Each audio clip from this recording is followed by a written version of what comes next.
안녕하세요. 네, 안녕하세요. 저를 많이들 알고 계시겠지만 또 제가 지난번에 같이 주빌리 교회에서 함께 말씀 나누고 오늘 다시 설 때까지 또 새로 오신 분들도 계실 것 같고요. 저를 영상으로 처음 보는 분들도 계실 것 같아서 잠깐 인사를 드려야 될 것 같습니다. 저는 밴쿠버 기독교 세계관대학원 섬기고 있는 전성민이라고 합니다. 제가 오늘 나누고 싶은 말씀의 제목은 다시 춤추기 시작할 때입니다. 코로나19가 이렇게 많이 예상보다 길어지자 많은 신학자들이 꽤나 빠르게 책을 냈습니다. 존 파이프라는 분, 톰 라이트, 존 레녹스, 또 그 중에 구약학자도 한마디 거들었어요. 그분의 이름은 월터 브루그만이라는 분인데요. 그분이 쓴 책이 다시 춤추기 시작할 때라는 제목으로 출판이 됐습니다. 오늘 설교의 제목과 본문은 사실 이 책의 제목에서 가져왔고 또 내용도 이 책에 있는 한 챕터를 중심으로 그 내용을 쭉 따라가되 제가 조금 더 이렇게 풀고 설명을 더하는 내용이 되겠습니다. 그리고 그 외에도 앞뒤에 있는 챕터들을 제가 잠깐 요약하면서 이야기를 나누게 될 것 같습니다. 제가 요새 유튜브를 하는데 말이 너무 빨라졌다는 얘기를 듣더라고요. 제가 다시 의도를 갖고 천천히 해보도록 하겠습니다. 이 책은 코로나19라는 상황 가운데서 우리가 성찰할 만한 주제들을 몇 가지 이야기를 합니다. 그 중에서 제게 특별히 인상 깊게 남았던 것은요, 두 가지 주제인데, 하나는 우리의 신앙이 내 중심적인 신앙에서 어떻게 하나님을 바라는 신앙으로 바뀔 수 있는가, 어떻게 바뀌는가에 관한 이야기하고요. 새로운 창조가 탄식을 통해서 우리에게 주어진다는 이야기였습니다. 물론 이 책은 코로나19 상황 이야기를 배경으로 하고 있기 때문에 맨 처음에 코로나와 관련된 하나님의 뜻이 무엇인가를 묻는 사람들에게 설명하는 챕터로 시작을 합니다. 저희가 이런 질문 많이 하잖아요. 하나님이 코로나를 왜 허락하셨는가? 주신 것인가? 왜 주셨는가? 이런 질문들을 하는데요. 저자는 한 세 가지 가능성, 구약 성경에서 발견할 수 있는 한 세 가지 답을 우리에게 제시해주고 있습니다. 첫 번째는 레위기를 중심으로 저희가 살펴보면 언약적인 불순종이 어떤 심판을 초래할 수 있다라는 이야기를 합니다. 구약에서 그러한 이야기를 분명히 하고 있지요. 그런데 또한 구약에 보면 출애굽 사건에서 이집트에 있는 사람들, 특별히 파로가 경험했던 그 재앙은 하나님께서 어떠한 목적을 이루시기 위해서 결심하시고 권능을 행하실 때 그 일들을 경험하게 된다는 이야기를 합니다. 하나님께서 이스라엘을 해방시키시고 언약 백성으로 만드시고자 하는 그 뜻을 성취하는 가운데 재앙을 경험하는 사람들이 있었다라는 것이죠. 그 다음에 마지막으로는요, 세 번째로는 어떤 일들은 정말 자유롭게 행하시는 하나님의 완전한 거룩함을 드러낸다고 이야기를 하고 있습니다. 특별히 욥기 같은 경우가 그런 것을 우리에게 보여주지요. 사실 이렇게 세 가지 가능성을 이야기하고 있기 때문에 지금 당장 우리가 어떠한 문제, 무슨 이유로 이런 어려움을 겪고 있는가를 그 답을 알고 싶은 저희들에게 속 시원하게 답을 주지 못하는 약간의 깝깝함 같은 걸 느끼실 수도 있습니다. 성경에 세 가지 방식의 답변들이 주어진다라고 이야기하거든요. 그래서 근데 그 중에 이게 우리의 오늘 상황이다라고 딱 집어서 이야기는 하지 않아요. 그래서 약간은 갑갑하기도 하고 약간은 좀 이렇게 속 시원하지 못한 듯한 느낌도 드실 수가 있기는 해요. 그런데 그런 갑갑함을 조금 견딜 수가 있다면 그 뒤에 이어지는 내용들은 저희에게 성찰할 거리들을 많이 주는 것 같았습니다. 예를 들어서 다윗도 전염병을 맞닥뜨리게 되는 경우가 있거든요. 사무엘하 24장에 보면 다윗이 인구조사를 하고 인구조사를 했던 그 잘못을 하나님께 자복합니다. 그때 선지자 갓이 와서 하나님의 말씀을 전하죠. 근데 갓을 통해서 하나님이 세 개 중에 하나를 고르라고 이야기를 하십니다. 좀 짓궂은 것 같기도 한데요. 누가 3년간의 기근을 택할래? 아니면 3개월간의 칼을 택할래? 아니면 3일간의 전염병을 택할래? 라고 하나님께서 셋 중에 하나 골라서 매맞아라. 이런 얘기를 하시는 거죠. 제가 어렸을 때 이제 좀 잘못하면 이제 어머니께 이렇게 벌을 받을 때 벌을 고르는 경우도 가끔 있었습니다. 다른 대표적으로 몇 대 맞을래? 이런 거였죠. 근데 이 세 가지 초이스의 세 가지 옵션을 앞에 둔 다윗은 그 중에서 전염병을 선택을 합니다. 왜 그랬을까? 궁금하죠. 3일밖에 안 되니까 그냥 짧게 받고 끝내려고 그러나? 그런 생각이 듭니다만 사실 본문에서 다윗이 그 이유를 직접 설명을 해요. 사무엘하 24장 14절인데요. 이렇게 이야기를 합니다. 다윗이 가세게 이르되 내가 고통 중에 있도다 청하건대 여호와께서는 긍휼이 크시니 우리가 여호와의 손에 빠지고 내가 사람의 손에 빠지지 아니하기를 원하노라. 다윗이 3일간의 전염병을 선택했던 이유는 그것이 좀 더 하나님과 씨름할 수 있는 혹은 하나님의 긍휼을 조금 더 적극적으로 기대해 볼 수 있는 벌이었기 때문이었습니다. 어떤 상황에서든지 간에 어찌 되었든 하나님과 씨름하는 게 그나마 제일 낫다라고 생각한 것 같습니다. 하나님을 피하지 않고 하나님과 맞닥뜨리며 하나님의 긍휼을 기대해 볼 수 있었다는 거죠. 그 이야기를 읽으면서 이게 부모와 자식 간의 관계하고도 비슷하다는 생각을 했습니다. 어떨 때 보면 부모님이 무서울 때가 있어요. 그렇죠? 또 어떨 때는 부모가 자녀들을 짜증나게 할 때도 있습니다. 제가 지금 찔리면서 얘기를 하는 거죠. 그렇지만 가장 깊게 물론 저희들의 부모님과의 관계가 모두가 다 좋고 긍정적인 것만은 아닙니다만 사실 이제 저희가 바라는 또 저희가 또 자녀들에게 이렇게 베풀어주고 싶은 부모의 모습은 이런 거죠. 결국은 가장 깊게 자녀의 편을 들어주는 존재는 누구보다도 부모인 거죠.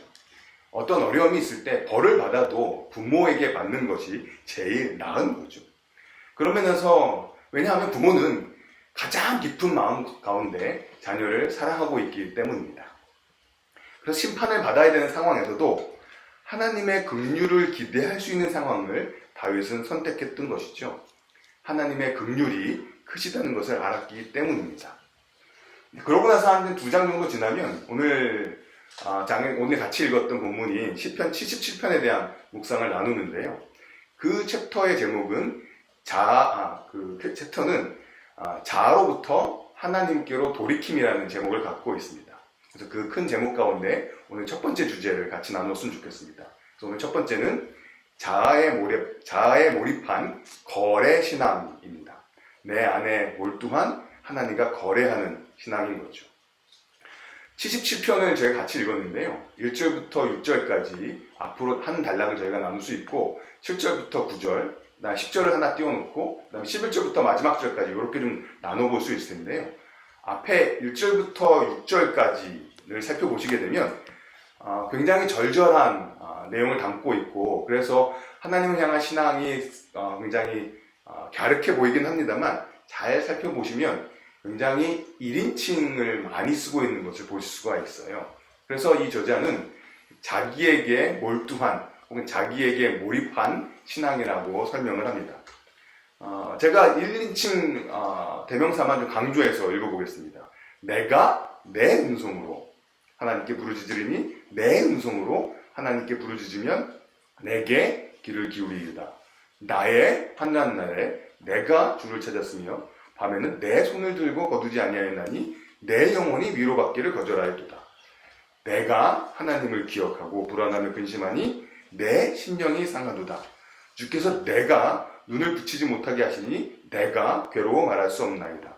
내가 옛날 곧 지나간 세월을 생각하여 싸우며 밤에 부른 노래를 내가 기억하여 내 심령으로 내가 내 마음으로 강구하기를. 미처 몰랐는데 강조하면서 확인해 보니까 정말 많이 나오죠. 이것이 하나님과 나의 인격적인 1대1의 관계를 노래하는 것으로 읽을 수도 있겠습니다만 어떻게 보면 굉장히 자신의 상태에 몰입되어 있는 시편 기자의 모습을 엿볼 수 있습니다. 1인칭 표현이 정말 차고 넘치는 거죠. 이렇게 자기에만 몰입되어 있던 시편 기자는 다음 단락 7절부터 9절에서 질문을 던지기 시작합니다. 주께서 영원히 버리실까? 다시는 은혜를 베풀지 아니할까? 그의 인자하심은 영원히 끝났는가? 그의 약속하심도 영구히 폐하였는가? 하나님이 그가 베푸실 은혜를 잊으셨는가? 노하심으로 그가 베푸실 긍휼을 그치셨는가? 나의 관심을 가지고 있던 신앙이 어떤 일을 만나면서 질문을 하게 되는 것 같습니다. 본문에 구체적으로 어떤 사건이었는지는 이야기하지 않습니다만 이 질문들을 거꾸로 살펴보게 되면 이런 경험들을 하는 거죠. 하나님이 은혜를 잊으신 것 같은 순간을 경험합니다. 하나님의 긍휼을 그치신 것 같은 순간을 만났던 것이죠. 이렇게 영원히 버리시고 말아버릴 것 같은 순간, 다시는 은혜를 베푸지 않으실 것 같은 경험, 그래서 인자하심이 이제는 영원히 끝나버렸는가라고 질문하게 됩니다. 하나님의 약속인데 하나님의 약속도 완전히 깨져버렸는가 질문하게 되는 순간을 만나게 되는 거죠.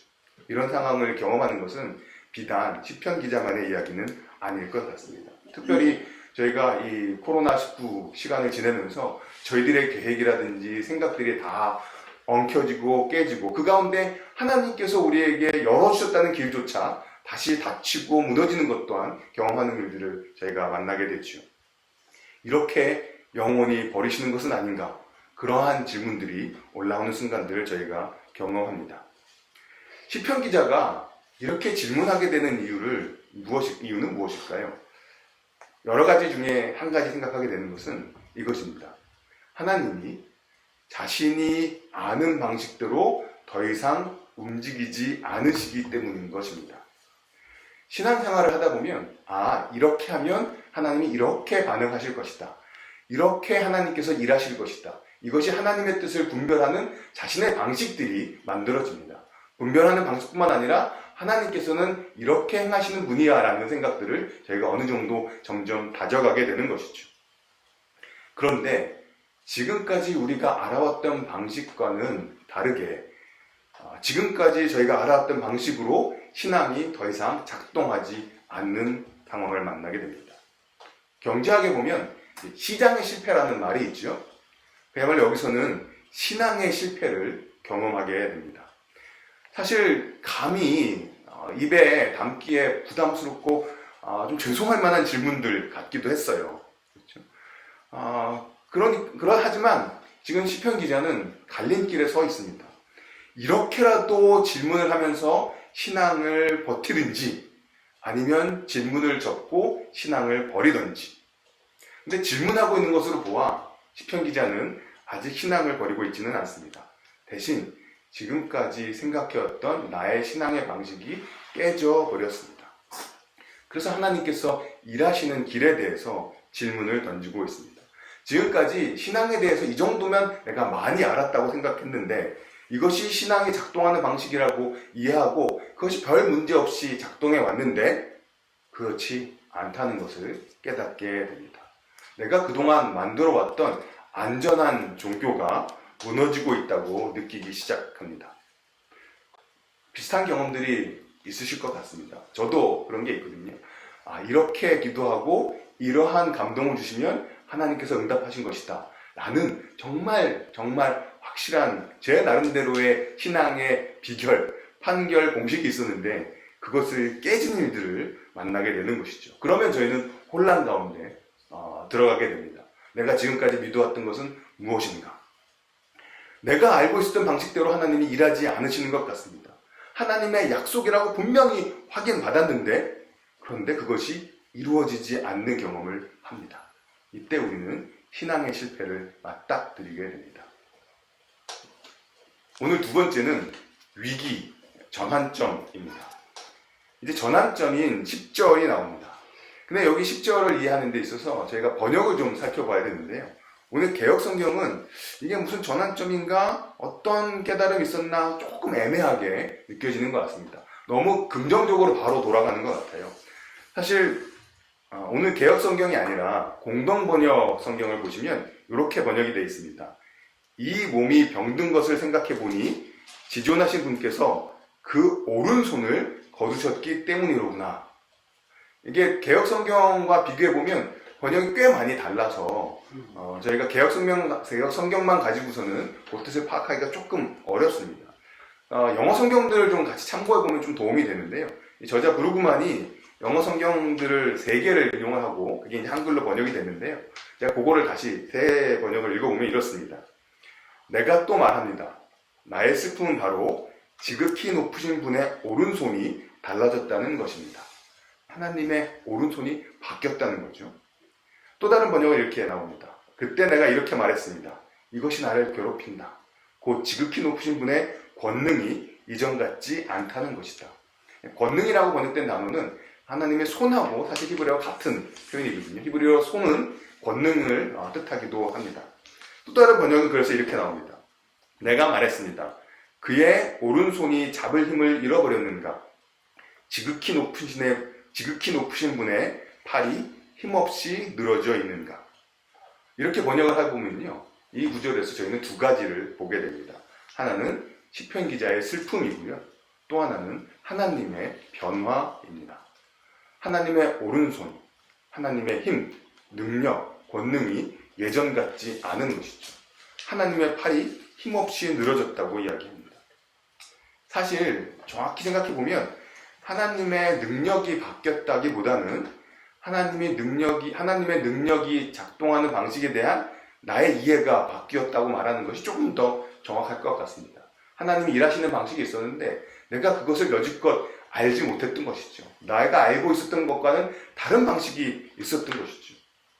다르게 말하면 하나님은 우리가 원하는 대로, 혹은 내가 익숙한 방식으로만 움직이시는 분이 아니라는 것입니다.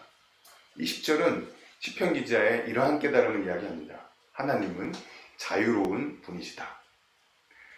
이 일을 여기까지 설명했던 저자는 불구마는 조금 복잡한, 약간 까다롭게 보이는 설명을 하고 있는데요. 제가 그거를 인용하면서 조금 풀어서 설명해 보도록 하겠습니다. 이렇게 말을 하는데요. 시편 77편의 화자는 여호와가 철저히 자유로우시며 언제라도 불러낼 수 있는 분이 아니고 이용의 대상으로 삼을 수도 없다는 사실을 깨달았다. 여호와 하나님은, 우리의 거래에 매이시는 분이 아니라 철저히 자유로우신 분이기 때문에 내가 마음껏 이용할 수 있는 대상이 아니라는 것이죠. 그것을 시편 기자가 깨달았던 것입니다. 하나님은 인과응보적인 규칙에 갇히는 분이 아니라는 것입니다. 그런데 이런 깨달음을 갖게 되었을 때 저희는 슬퍼지기도 합니다. 저희는 낙담하게도 됩니다. 변화하시는 하나님의 자유를 우리가 알게 되었을 때 우리들은 꽤나 불안정해질 수 있습니다. 내가 익숙했던 방식이, 내가 이렇게 하면 저렇게 반응하셔야 되는 하나님이 자신의 자유 가운데 다르게 일하실 때 우리는 불안정해지고 불안해질 수 있는 거죠. 하나님의 자유 가운데 하나님이 자신을 온전히 드러내지 않으신 것 같을 때 저희들은 앞으로 있을 일들을 완전하게 예측할 수 없습니다. 그리고 우리가 앞을 온전하게 바라볼 수 없다라는 인식이 우리로 하여금 불안하게 만듭니다. 지금까지는 내가 이렇게 순종하면 하나님이 저렇게 반응하실 것을 확실히 알고 있었을 때 가지고 있었던 그 위로, 그 안정감은 이제 산산조각이 납니다. 근데 그러고 나서 저자는 중요한 이야기를 하는데요. 이렇게 우리가 자유로운 하나님을 만나게 되었을 때 이제는 그 하나님과 관계 맺는 방식을 새롭게 찾아내야 한다는 것입니다.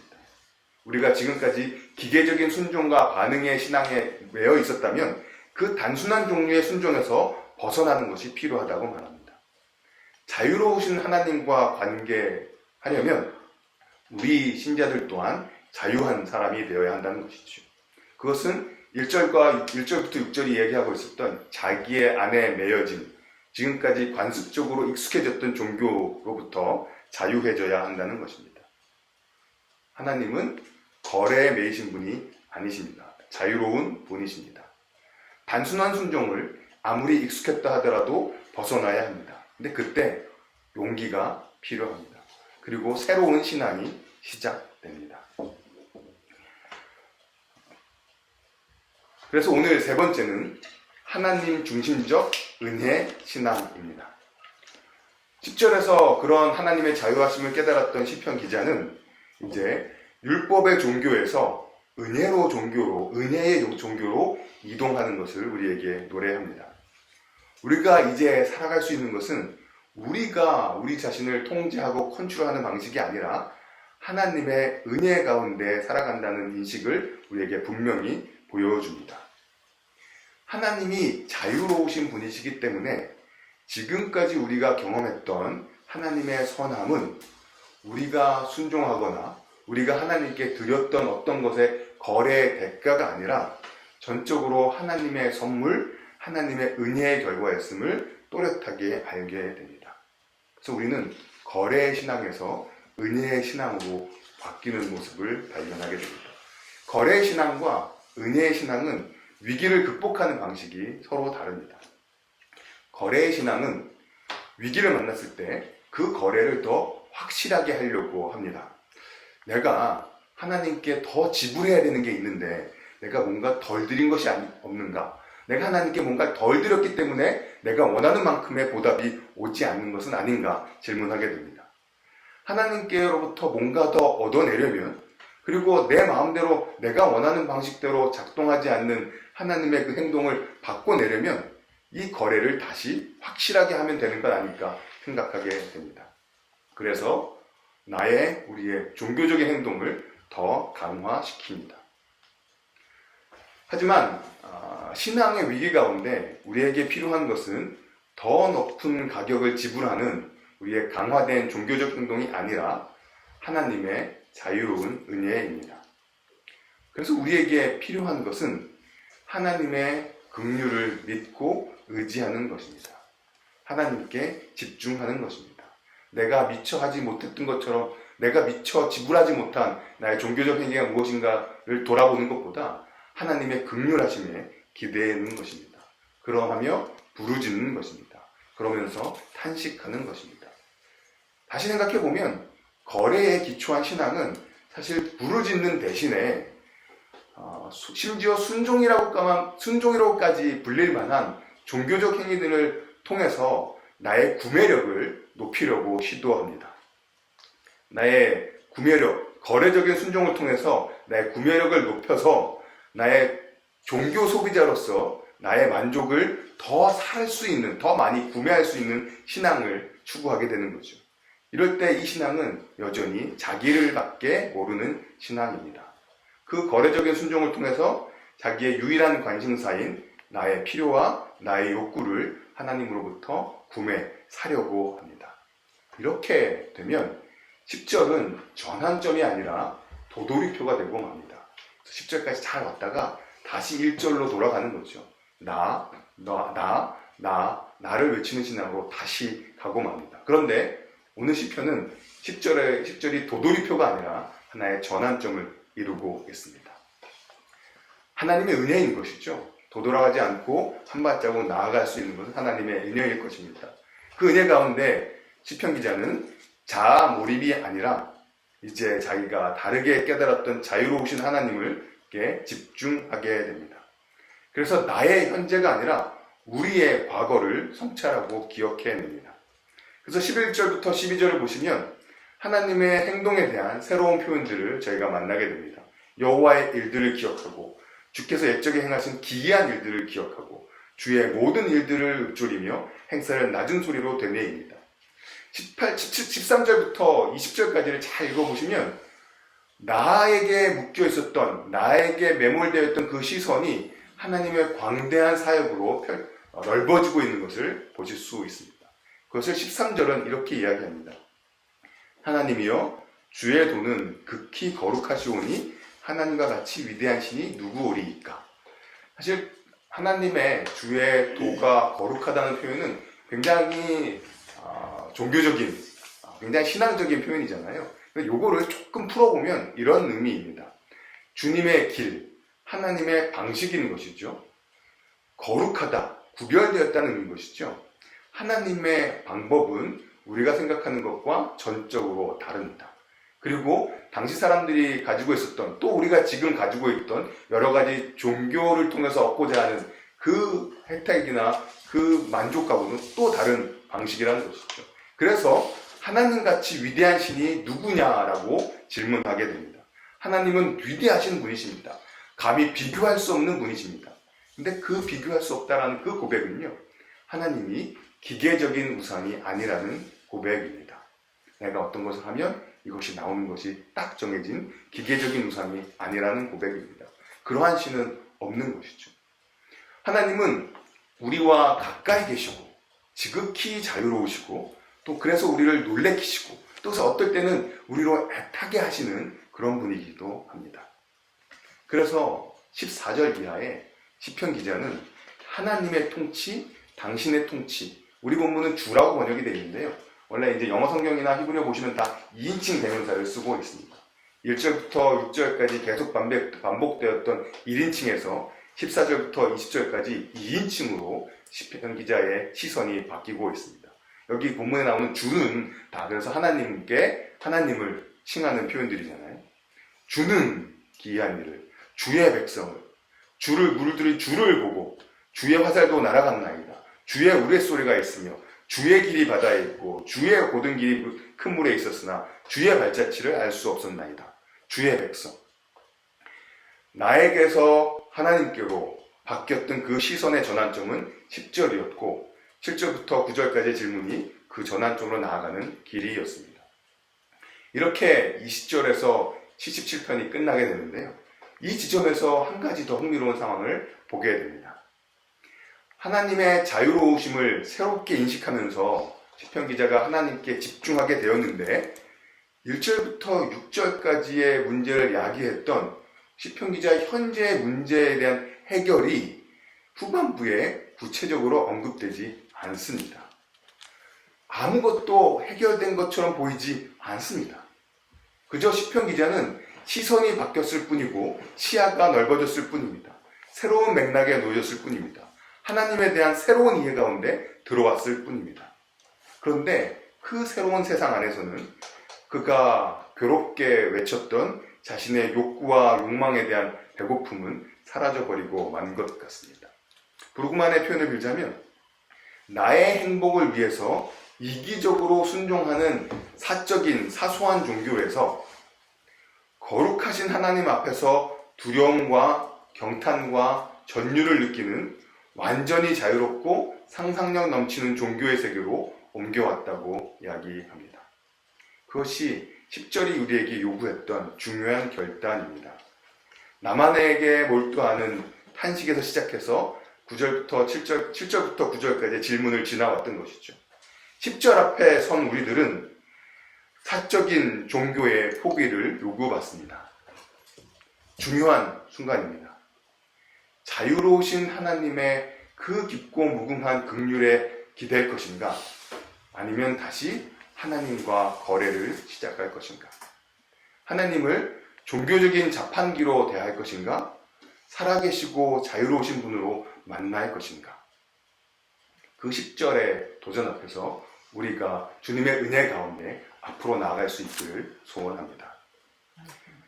브루그만의 마지막 장의 제목은요, 탄식의 행렬입니다. 그래서 그 장에서는 새 창조와 탄식의 관계를 이렇게 설명을 합니다. 새 창조는 탄식을 통해서 온다. 새 창조는 탄식을 통과하고 온다. 뒤집어서 이런 표현도 씁니다.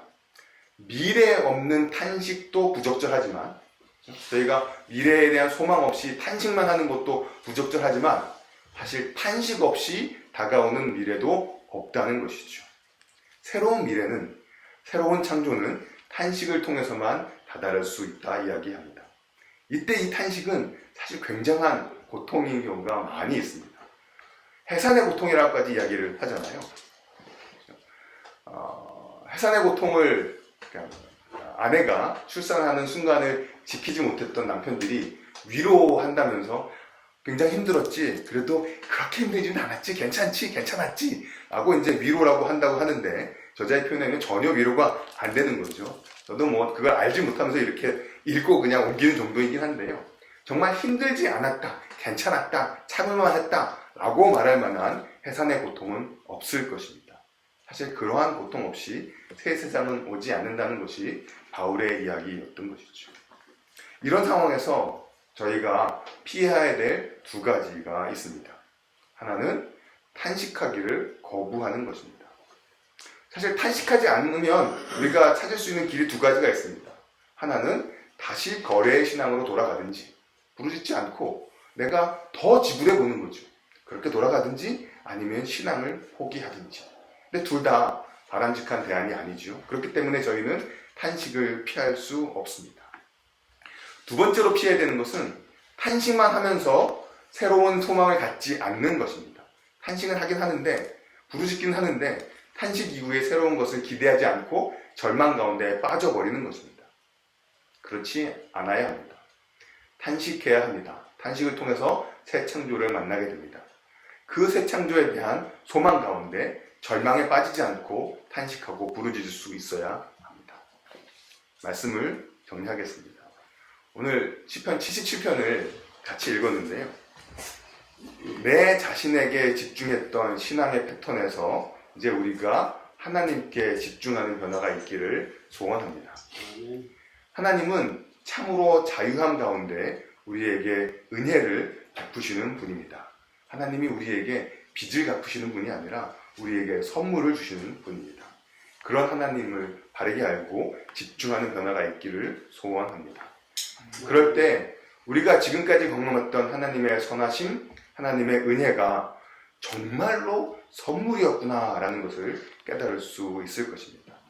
그럴 때 우리에게 자유와 사랑 가운데 선물을 주시는 하나님께 우리는 부르짖을 수 있을 것입니다.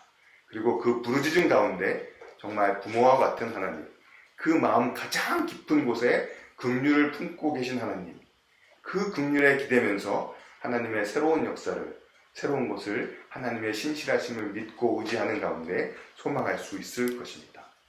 새 세상을 바라볼 수 있을 것입니다.